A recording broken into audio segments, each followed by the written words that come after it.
میں نے کل کی گفتگو میں آپ کے سامنے عرض کیا تھا کہ بڑے ہی دکھ اور درد کے ساتھ امام علی مقام رضی اللہ تعالیٰ نانا جان کی بارگاہ میں حاضر ہوئے، والد ماجدہ کی بارگاہ میں حاضر ہوئے، بھائی حسن کی بارگاہ میں حاضر ہوئی، سب سے اجازتیں لی اور اجازتیں لینے کے بعد آپ سیدھا مکہ شریف تشریف لے آئے۔ مکہ شریف آئے، تاریخ کون سی تھی؟ 5 یا 6 شعبان کو پہنچے۔ 27 رجب کو مدینہ شریف سے آپ روانہ ہوئے۔ مکہ شریف پہنچتے پہنچتے آپ کو 5 یا 6 شعبان کی تاریخ ہو گئی۔ شعبان کا پورا مہینہ، رمضان شریف کا پورا مہینہ، شوال کا پورا مہینہ اور ذی القعدہ کا پورا مہینہ، جناب سیدنا تقریباً پورا مہینہ جناب امام علی مقام اسی کا مکہ شریف میں رہے۔ شعبان، رمضان، شوال، یعنی 4 مہینے کے لگ بھگ 4 مہینہ آپ وہیں رہے۔ آپ نے کسی کے خلاف کوئی کارروائی نہیں کی، نہ ہی کوئی اقدام کیا، نہ ہی لاؤ لشکر جمع کیا۔ بڑے سکون سے، بڑے اطمینان سے آپ وہاں اپنا وقت گزارنے لگے۔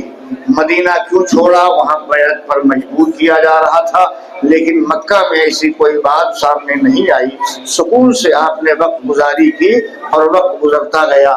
اسی دوران کوفہ والوں کو معلوم ہوا کہ جناب سیدنا حسین اعظم نواسہ رسول نے یزید کی بیعت سے انکار کر دیا ہے اور مدینہ شریف سے کوچ کر کے مکہ چلے گئے ہیں۔ کوفیوں نے خطوط بھیجنا شروع کیا، کہا امام آپ، ہم شیعان علی ہیں، ہم محبان علی ہیں، ہم اہل کوفہ ہیں جو آپ کے والد گرامی کے شیعہ ہیں اور ان کے محبین میں سے ہیں، آپ تشریف لائے۔ ہم پر کوئی امام نہیں ہے، آپ کے والد گرامی نے ہماری رہنمائی کی اور ساتھ ہی ساتھ اب ہم پر کوئی امام نہیں رہ گیا ہے۔ ہم آپ کو اپنی اصلاح کے لیے طلب کرتے ہیں۔ خطوط کا سلسلہ شروع ہوا۔ اکا دکا خطوط نہیں آئے، آتے رہے تو مسلسل آتے رہے۔ روایتوں میں آتا ہے کئی سو خطوط، بلکہ 1000 کی بھی تعداد پہنچ گئی۔ اس قدر اہل کوفہ نے کوفہ سے خطوط روانہ کیے امام علی مقام سیدنا حسین اعظم کے پاس۔ امام تشریف لائے۔ امام علی مقام رضی اللہ تعالیٰ کو اصحاب مکہ روکتے تھے کوفہ جانے سے۔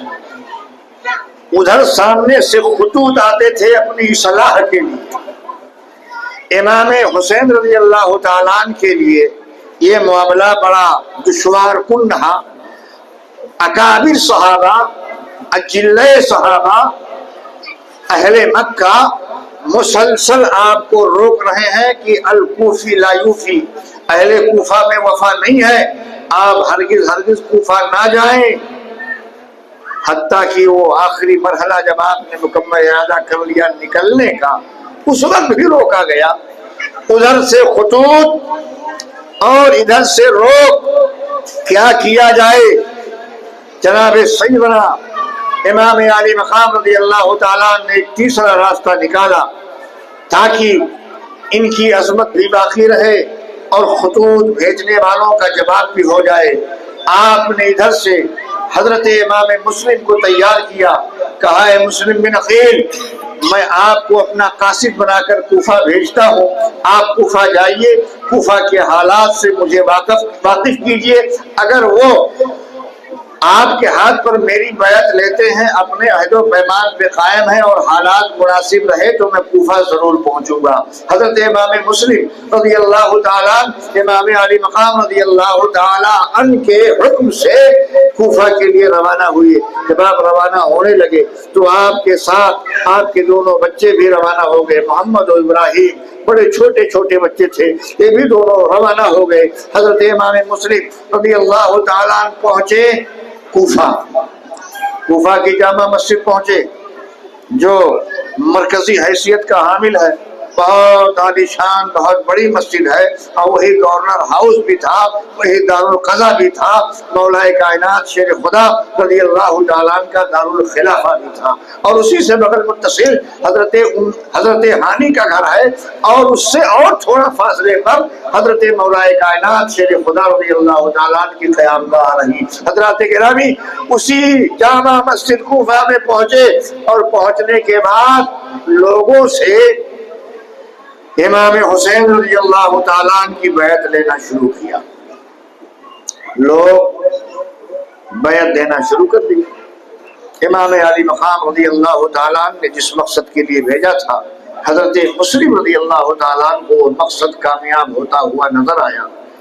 آپ نے کچھ ہی دن میں حالات کے تناظر میں خط لکھ دیا، اور لکھ کر امام حسین رضی اللہ تعالیٰ عنہ کے پاس مکہ بھجوا دیا کہ یہ خط لے کے امام کی بارگاہ میں پیش کر دیا جائے کہ امام کوفی اپنے عہد و پیمان پر قائم ہیں، آپ بلا خوف و خطر کوفہ کے لیے روانہ ہو جائیں۔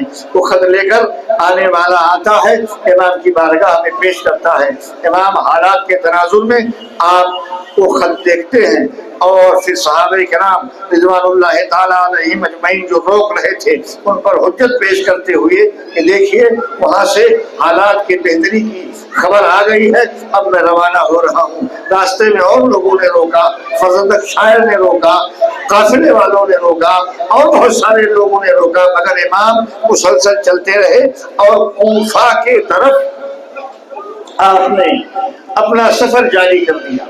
جب کوفہ کے طرف آپ نے اپنا سفر جاری کر دیا تو ادھر لوگوں میں تھوڑی سی تشویش ہوئی کہ آخر امام پسند کیوں ہے کوفہ جانے پر۔ دیکھیے ایک بات بتا دوں، مسئلہ بتا دوں، اگر کوئی قوم، کوئی شخص، کوئی آبادی والا، کوئی بستی والا کسی اہل علم سے اس بات کا تقاضا کرے کہ ہماری اصلاح کے خاطر کوئی میرے سر پر نہیں ہے، ہمارے نماز روزے کی صحت کرانے والا کوئی ہم پر نہیں ہے، اسلام کے ضابطوں کو بتانے والا ہمارے پاس کوئی نہیں ہے، اس طرح کی خبر کسی ضابطہ جاننے والے پڑھے لکھے کے پاس پہنچے اور اسے طلب کیا جائے تو تبلیغ دین کے خاطر اس پر یہ فریضہ عائد ہو جاتا ہے کہ وہ لوگوں کی اصلاح کے لیے وہاں پہنچے۔ یہ ہمارا دین کہتا ہے، ہمارا مذہب کہتا ہے، ہماری ملت میں یہ بات ہے۔ امام علی مقام رضی اللہ تعالیٰ نے ان کے انہی جملوں پر نگاہ رکھتے ہوئے کہ ہم پر کوئی امام نہیں، امام تشریف لائے، ہم آپ کی ابتدا میں نماز پڑھنا چاہتے ہیں، آپ کی موجودگی میں اپنا اصلاح کرنا چاہتے ہیں۔ حضرات گرامی امام نے اور دیگر لوگوں کی بات کو نہ تسلیم کرتے ہوئے وہاں کے لیے روانگی اختیار کی۔ آپ ادھر سے روانہ ہوئے، ادھر اہل کوفہ کے کچھ بدبختوں نے خبر دی یزید کو، اور یہ کہا اگر آپ کوفہ بچانا چاہتے ہیں تو یہاں کے گورنر کو سخت کیجئے، اس معاملے میں سخت کیجئے کہ یہاں مسلم بن عقیل آئے ہوئے ہیں، امام حسین کی بیعت لے رہے ہیں، کوفہ آپ کے ہاتھ سے نکل جائے گا۔ اگر کوفہ کو آپ کو اپنے ہاتھ میں رکھنا ہے، اپنے کنڈور میں رکھنا ہے، اپنے قلمرو میں رکھنا ہے تو یہاں کے گورنر کو آپ تنبیہ کیجئے کہ وہ سختی کرے۔ اتفاق سے جو اس وقت کوفہ کے گورنر تھے وہ محب اہل بیت تھے، صحابی رسول تھے، ان سے یہ امید تو ہرگز نہیں ہو سکتی تھی کہ امام مسلم پر سختی کرتے۔ بہرحال کچھ تنبیہات کہہ کے انہوں نے لوگوں کو الگ کر دیا، لیکن مسلسل یہ خبر جاتی رہی اور یہ کہا گیا کہ یہاں کے جو موجودہ گورنر ہیں وہ احکام کے نفاذ میں سستی اور کاہلی سے کام لے رہے ہیں، یہاں کا گورنر کوئی سخت آدمی منتخب کیا جائے۔ چنانچہ یزید کی طرف سے منتخب ہوتا ہے ابن زیاد، وہ ابن زیاد جو بصرہ کا گورنر تھا، اب اسے کوفہ کا بھی گورنر بنا دیا جاتا ہے، اور وہاں سے جو موجودہ گورنر تھے ان کے معزولی کا اور عبید اللہ ابن زیاد کے بحالی کا رخ آ جاتا ہے یزید کی طرف سے، سر شام یہ آتا ہے۔ اب ابن زیاد نکلتا ہے بصرہ سے، اور بصرہ سے نکلتا ہے، اسے خوب معلوم تھا کہ تمام اہل کوفہ حضرت مسلم کے ہاتھ پر امام حسین کی بیعت کر چکے ہیں۔ اگر میں دین کی روشنی میں پہنچتا ہوں تو میرا پہنچنا نقصان سے دوچار ہو سکتا ہے۔ اسے یہ بھی معلوم ہوا کہ حضرت امام مسلم نے امام علی مقام کے پاس آمد کی خبر بھی بھیج دی ہے، تو اس نے ہیلا اور بہانہ کیا کہ جب سورج غروب ہو گیا تو رات کی تاریکی میں داخل ہوا، اور کون سے راستے سے؟ اسی راستے سے جس راستے سے امام حسین رضی اللہ تعالیٰ آنے والے تھے، حجازی راستے سے کوفہ میں داخل ہوا، رات کی تاریکی میں کوفہ میں داخل ہوا۔ سارے اہل کوفہ تو منتظر تھے کہ امام حسین کو خط لکھا گیا ہے، ابن رسول آنے والے ہیں، اللہ کے رسول صلی اللہ علیہ وسلم کے نواسے آنے والے ہیں، ہماری مراد پر آئی ہے، ہمارے کام مکمل ہوا ہے، ہمارا مقصد پورا ہوا ہے۔ سب کے سب ایک آتا ہوا چھوٹا سا قافلہ جب دیکھا تو شہر کے باہر نکلے، شہر پناہ پر پہنچ کر سب لوگوں نے استقبال کیا، حضور کی شاخیں لی، ٹہنیاں لی اور استقبال کرنے لگے ابن رسول کا، اور سب یہی کہتے تھے مرحبا بک یا رسول، مرحبا بک یا ابن رسول اللہ، مرحبا بک یا ابن رسول اللہ، مرحبا بک یا ابن رسول اللہ۔ حضرات گرامی، اس طرح سے اہل کوفہ نے ابن زیاد کو امام حسین سمجھ کر خوب ان کا استقبال کیا۔ بھیڑ کافی جمع ہو گئی، راستہ چلنا دشوار ہو گیا۔ تب ابن زیاد کے طرف سے اعلان کیا گیا، اے لوگوں، یہ ابن رسول سیدنا امام حسین نہیں ہے، یہ عبید اللہ ابن زیاد ہے، راستہ چھوڑ۔ اور یہی کوفہ کے گورنر منتخب ہوئے، راستہ خالی کیا گیا، سیدھا یہ گورنر ہاؤس پہنچا۔ گورنر ہاؤس پہنچنے کے بعد رات سکون سے گزار لی۔ صبح ہوتے ہی اس نے شہر کے بڑے بڑے لوگوں کو جمع کیا اور ایک صدائے عام بھی دی، اور یزید کی طرف سے ملا ہوا رقعہ پڑھ کر لوگوں کو سنایا، اور یہ بتایا کہ یہاں کے موجودہ گورنر نعمان ابن بشیر، ان کو معزول کیا جاتا ہے، ان کی جگہ پر اب مجھے گورنری دی گئی ہے، اور سنیے میں یزید کے حکم نامے پر سختی کے ساتھ عمل کروں گا، اس لیے میں نے سنا ہے کہ تم سب لوگوں نے یزید کے خلاف امام حسین کی بیعت لینا شروع کر دیا ہے، تم میں مسلم آئے ہیں اور امام حسین کی بیعت لے رہے ہیں۔ حضرات گرامی، لوگوں کو ڈانٹا، دھمکایا، ڈرایا، اور اس کا ڈر اور خوف کچھ لوگوں پر اس قدر غالب ہوا کہ ابھی تک ہزاروں کی تعداد میں جو امام مسلم کے ہاتھ پر امام علی مقام کی بیعت کر چکے تھے، امام مسلم کی اقتداء میں پوری جامع مسجد کوفہ پر رہا کرتی تھی۔ جب مغرب کا وقت آیا اور آپ نے دیکھا کہ لوگ آپ کے ساتھ نماز میں شریک تو ہیں، لیکن جب آپ نے سلام پھیرا تو دیکھتے ہیں پیچھے کوئی بھی نہیں رہا۔ سارے کوفی ابن زیاد کے دھمکانے پر سب کے سب اپنے اپنے گھروں کو سر شام رفع چکر ہو گئے، اپنے گھروں میں پابند ہو گئے، سبوں نے دروازے بند کر لیا۔ حضرت امام مسلم نے دیکھا یہ تو حالات عجیب سے عجیب تر ہو گئے۔ جن کوفیوں نے خطوط دے کر بلایا تھا، امام علی مقام کی بیعت کی تھی، میرے ہاتھ پر امام کو اپنا امام مانا تھا، وہ سارے کوفی یقیناً اپنے عہد سے مکر گئے ہیں، میرا ساتھ چھوڑ کر اپنے گھروں میں گھس گئے ہیں۔ حضرات گرامی، امام علی مقام رضی اللہ تعالیٰ عنہ کے بھیجے ہوئے قاصد جناب مسلم، جو ابھی ہزاروں کی تعداد میں دولہا بنے ہوئے تھے، ایک ساتھ ایک لخت تنے تنہا ہو گئے۔ دروازے بند، چراغ کھل کر دیے گئے۔ اب امام جائیں تو کہاں جائیں؟ رات کی تاریکی میں آپ جائیں تو کہاں جائیں؟ پناہ لینی چاہیے آپ نے، ادھر ادھر ڈھونڈنا چاہا لیکن ہر دروازہ بند ہے۔ امام مسلم رضی اللہ تعالیٰ عنہ راستہ بلا منزل کا انتخاب کیے ہوئے طے کرتے جا رہے ہیں۔ دیکھا کہ ایک دروازے پر چراغ جل رہا ہے، ایک بوڑھی خاتون بیٹھی ہوئی کسی کا انتظار کر رہی ہے۔ آپ نے پہنچ کر وہاں پانی طلب کیا. خاتون محب اہل بیت تھی، نیک طبیعت تھی، اس نے پانی لیا. پانی آپ نے پی لیا، آپ بیٹھے رہے. وہ برتن رکھنے کے لیے گئی، پلٹ کے آئی، دیکھی آپ بیٹھے ہوئے ہیں. پوچھا آپ کون اور کیوں بیٹھے ہیں؟ پانی پی لیا، آپ جائیے، اپنے گھر جائیے.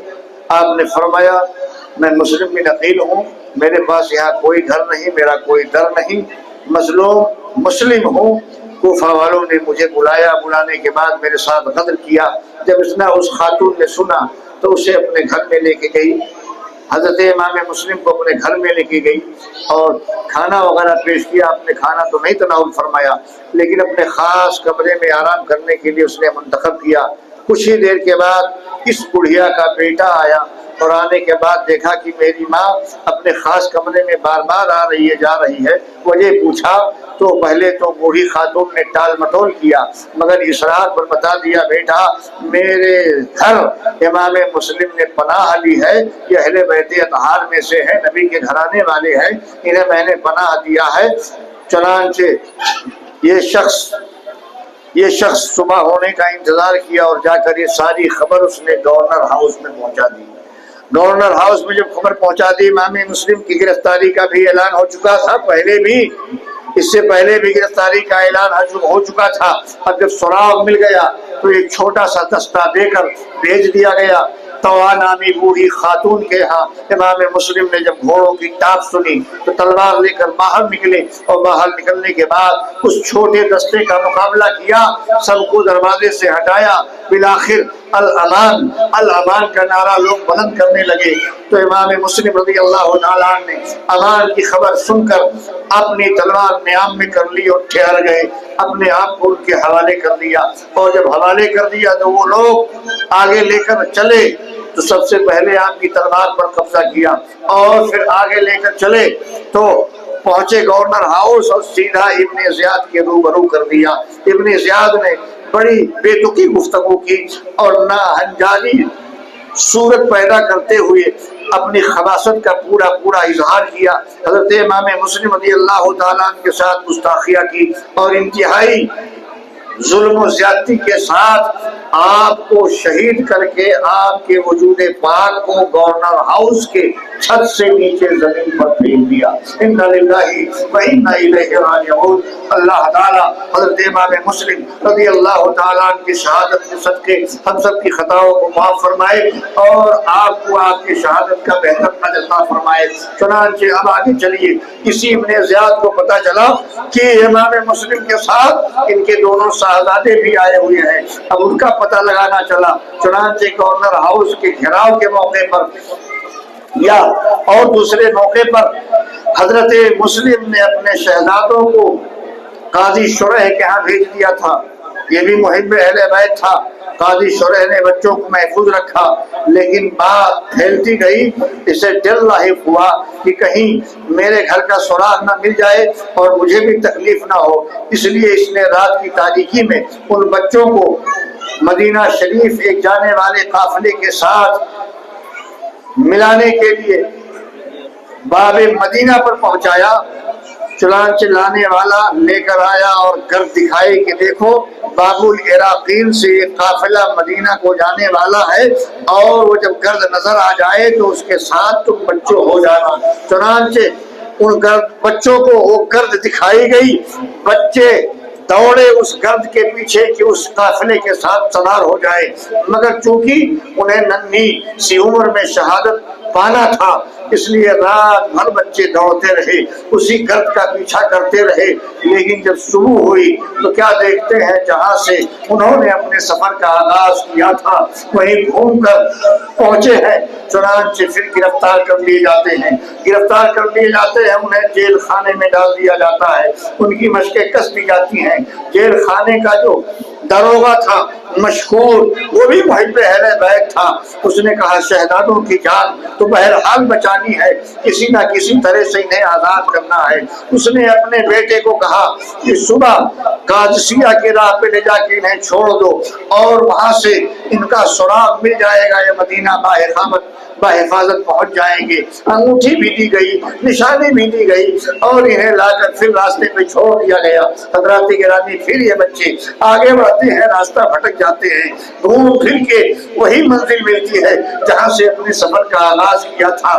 بچے جب صبح ہوئی تو ڈر گئے کہ کہیں کل کی طرح پھر ہم گرفتار نہ کر لیے جائیں۔ پیاسے تھے بچے، گئے ایک درخت کی پناہ لی اور درخت کے قرب میں ایک کنواں تھا۔ صبح صبح ایک لونڈی آتی ہے پانی بھرنے کے لیے، دیکھتی ہے کہ دو معصوم صورتیں نظر آ رہی ہیں، دو ننھے شہزادے نظر آ رہے ہیں۔ حضرات گرامی اس خاتون نے پوچھا تم کون ہو؟ اس سہمے ہوئے ہیں بچے چونکہ رات میں قید کر دیا گیا تھا اور ان کے بے حرمتی کی گئی تھی۔ بچے کچھ جواب دینے سے رہے لیکن اس نے کہا گھبراؤ نہیں بچوں، بتاؤ تم کون ہو؟ مجھے لگتا ہے مسلم بن عقیل کے پچھڑے ہوئے تم شہزادے ہو، بتاؤ۔ میری مالکن میری گھر والی محب اہل بیت ہے، گھبراؤ نہیں، میں آرام سے تمہیں لے کے چلوں گی۔ جب سامنے والے لونڈی کے گفتگو میں نرمی پائی شہزادوں نے تو کہا ہاں ہاں ہم ہی حضرت مسلم کے مظلوم بچے ہیں جو آج بے گھر نظر آ رہے ہیں، ہمارے باپ کو شہید کر دیا گیا، ہمیں قید بھی کیا گیا تھا، پھر ہمیں آزادی کسی طرح سے ملی، ہم ہی مظلوم ہیں۔ وہ لونڈی ان بچوں کو لے کر اپنے گھر آتی ہے، اپنے مالکن کے گھر آتی ہے، مالکن کے حوالے کرتی ہے، مالکن کے حوالے کرتی ہے۔ ادھر ابن زیاد کو خبر ملتی ہے کہ مشہور داروغے نے ان بچوں کو رخصت کر دیا ہے، چھوڑ دیا ہے، آزاد کر دیا ہے۔ پھر یہ انعام کی لالچ دیتا ہے، سرخ اونٹوں کے انعام کا اعلان کرتا ہے، جو مسلم بن عقیل کے بچوں کو لے کر آئے گا اسے سرخ اونٹوں کا انعام دیا جائے گا۔ عرب کا ایک دستور تھا کہ سرخ اونٹ کا انعام میں پانا یہ سارے انعاموں پر غالب ہوا کرتا تھا۔ کوئی بڑا مہم، بڑا کام، بڑا معاملہ حل ہوتا تھا تو اس انعام کا اعلان ہوتا تھا۔ سرخ اونٹوں کا اعلان کر دیا گیا، بہت سارے بندے زر اور ابن الوقت پیسے کی لالچ میں بچوں کی تلاش میں نکلے۔ اتفاق سے یہ دونوں شہزادے کو لونڈی جو لے کر جس گھر میں آئی اس گھر کا مالک حارث بدبخت بھی نکلا۔ یہ لونڈی لے کر آتی ہے اپنے مالکن کے حضور، پیش کرتی ہے مسلم بن عقیل کے شہزادے ہیں جو رہائی پا کر باہر نکلے تھے، راستہ بھٹک کر ایک جگہ پناہ گزین تھے، مجھے نظر آ گئے، میں گھر لے کے آئی ہوں۔ وہ بھی محب اہل بیت تھی، حارث کی بیوی۔ اس نے ایک کمرے میں ان بچوں کو کھلایا پلایا، ان کے گرد و غبار کو صاف کیا اور ایک حجرے میں انہیں آرام کے لیے پابند کر دیا۔ حضرات گرامی حارث انعام کی لالچ میں گھوڑا دوڑاتے ہوئے یہاں وہاں کہاں کہاں چکر لگاتا رہا، بالآخر اس کا گھوڑا راستے میں مر گیا، پیدل چل کر اپنے گھر آیا۔ گھر آنے کے بعد اپنی بیوی سے کہتا ہے جتنا جلدی ہو سکے مجھے کھانا پیش کرو، میں کھانا کھاؤں گا، رات میں آرام کروں گا، صبح پھر مجھے نکلنا ہے اپنے کام میں۔ بیوی نے پوچھا تو کون سا اتنا اہم کام ہے جس کے لیے آپ کو صبح صبح نکلنا ہے؟ حارث نے بتایا کہ مشکور نے مسلم بن عقیل کے بچوں کو آزاد کر دیا ہے اور ابن زیاد کے طرف سے، حاکم وقت کے طرف سے سرخ اونٹوں کا انعام ہوا ہے، میں ضرور اس انعام کو حاصل کروں گا۔ میں دن بھر دوڑتا رہا یہاں تک کہ میرا گھوڑا بھی مر گیا، لیکن میں انعام اپنے ہاتھ سے کل نہیں جانے دوں گا۔ بیوی سمجھاتی ہے ان بچوں کا خون بہا کر، ان بچوں کو قیدی بنا کر، ان بچوں پر ظلم کر کے آخر تو کیا لینا چاہے گا، جانے دے، تسلی دیتی ہے بیوی، مگر حارث بدبخت پر اس کے تسلی کا کوئی بھی اثر نہیں ہوتا۔ ابھی سویا ہی تھا کہ یہ دونوں بچے خواب دیکھتے ہیں، محمد بھی خواب دیکھتے ہیں، ابراہیم بھی خواب دیکھتے ہیں۔ دونوں بچے چیخنا شروع کر دیتے ہیں خواب دیکھ کر۔ خواب کیا دیکھتے ہیں کہ یہ دونوں بچے نانا جان کی بارگاہ میں حاضر ہوئے، ان کے والد گرامی نانا جان کی بارگاہ میں حاضر ہوئے اور جناب محمد رسول اللہ صلی اللہ علیہ وسلم حضرت مسلم بن عقیل سے سوال کر رہے ہیں، مسلم تم آ گئے، اپنے ننھے شاہزادوں کو نہیں لائے؟ تو حضرت مسلم نے جواب دیا کہ ان قریب وہ بچے بھی آپ کے حضور آنے والے ہیں، ننھی سی عمر ہے، مختصر سی عمر ہے، یہ خواب بچوں نے دیکھا، سہم گئے، ایک دوسرے سے جڑ کر رونے لگے، چیخ بلند ہو گئی، اور یہی چیخ، یہی آواز حارث کے کان سے ٹکراتی ہے۔ وہ حارث سے بدبخت پوچھتا ہے میرے گھر سے بچوں کے چیخنے کی آواز کہاں سے آ رہی ہے؟ جو کہ بیوی نیک تھی، محب اہل بیت تھی، اس نے چھپانا چاہا، سو جاؤ کہیں پڑوس کی آواز ہوگی، لیکن نہیں، ابھی کچھ ہی وقت تھا گزرا تھا، بچوں کے چیخنے چلانے کی جب آواز بلند ہوئی تو خود ہی اٹھا اور اٹھنے کے بعد چراغ روشن کیا، چراغ روشن کرنے کے بعد اپنے گھر کی تلاشی لینے لگا۔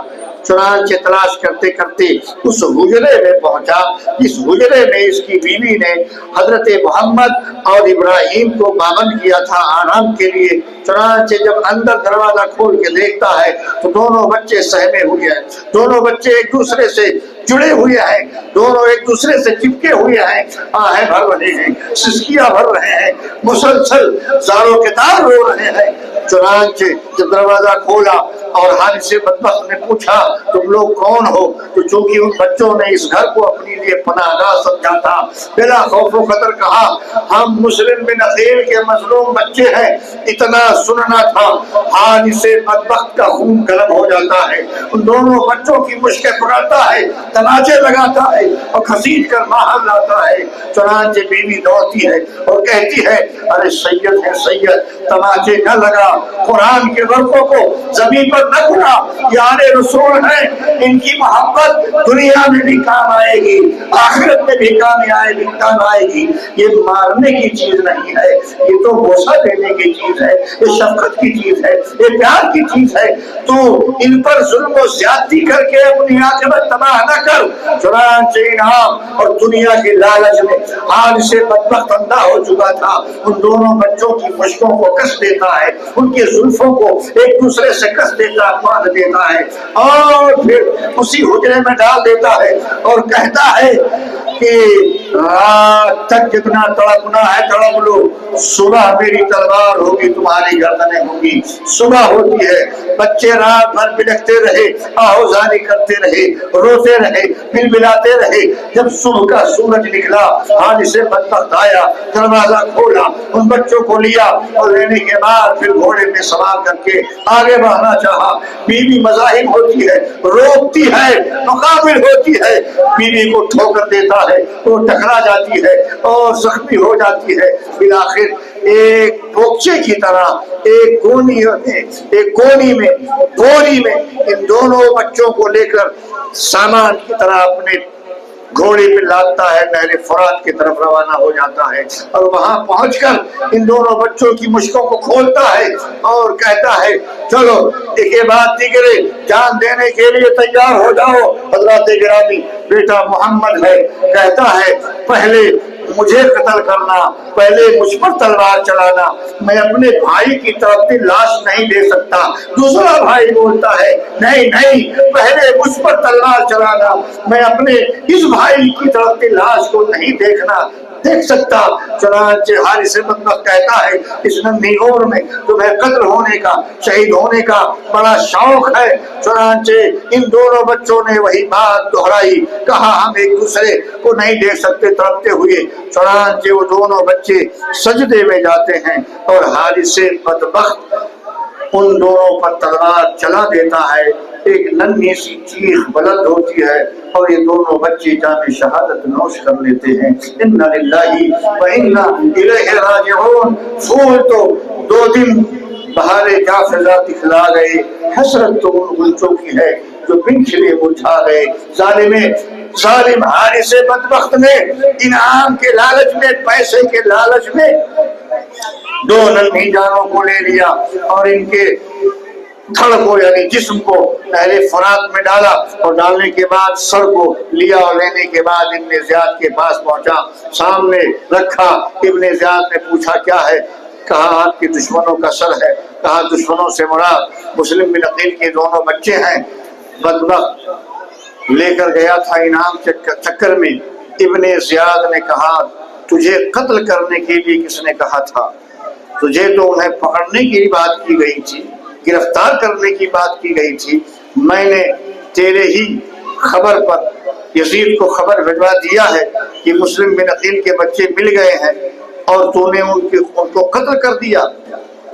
ابن زیاد نے فوراً اعلان کیا جس طرح اس نے مسلم بن عقیل کے بچوں کو شہید کیا ہے اس کی بھی گردن ماری جائے۔